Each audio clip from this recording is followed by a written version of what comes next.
Who is Andre Michael Gary? So he is one of the proponent or founder of the cartographic school of thought. Okay? So isa siyang French lawyer, isa ding statistician. Anong pinagkaiba niya kay Quetelet? Si Quetelet ay from Belgium, Europe. Okay? Isang Belgian si Quetelet. Si Andre Michael Gary, isang French. Okay, he is also one of the founder of what we call moral statistics. So, again, kapag sinabi nating cartographic school of thought, ine-examine yan yung relationship ng criminality to the physical environment. Kapag sinabing physical environment, we are not talking about the people na nakakasalamuha natin. We're talking about the seasons, the soil, air, the climate that you have in the place where you are residing. Okay, gumagamit din ng statistics and maps, yung cartographic to determine the trends. Pag sinabing trends, yung direction or development ng crime. Ayan.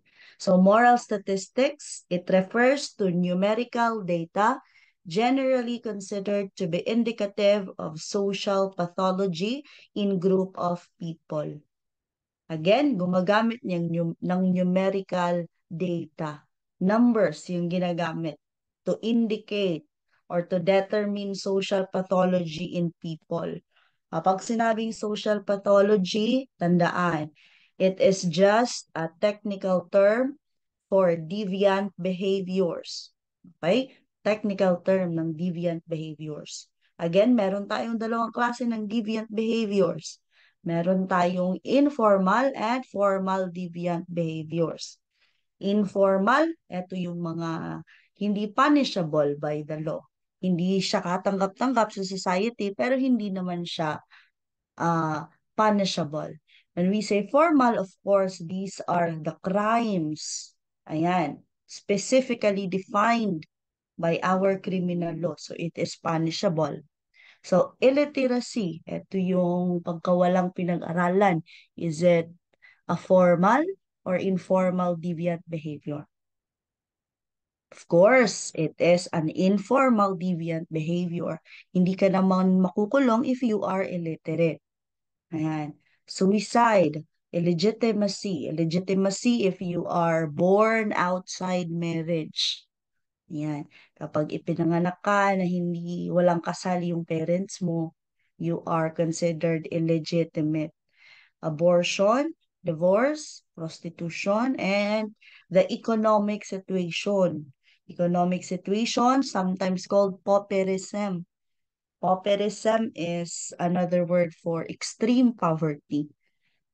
Kapag tatawagin kang pauper, isa kang beggar, nanghihingi ka lang. Okay, so tabi-tabi, you are dependent to the support of the public kasi nga, you are experiencing extreme poverty. Ayan. So, according to Gary, he compared poverty with crime. Sabi niya, sa wealthier areas ng France, kapag sinabing wealthier areas, ito yung mga urban areas. Ayan, andyan yung tinatawag na industrial areas kung saan laganap yung pagtatrabaho, manufacturing, factories. Ayan, busy yung mga tao. Northern regions. Ayan, ito yung mga wealthier areas ng France.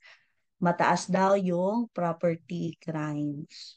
So ano ba yung examples ng property crimes? Arson, burglary, ito yung pagnanakaw, robbery, parehas lang yan. It's other term for robbery, burglary. Ano pa? Pagsira ng properties. Those are also property crimes. Maraming ibang property crimes pa. Mataas daw yung pag-commit ng property crime saan? Sa wealthier areas ng France. Bakit daw ganun?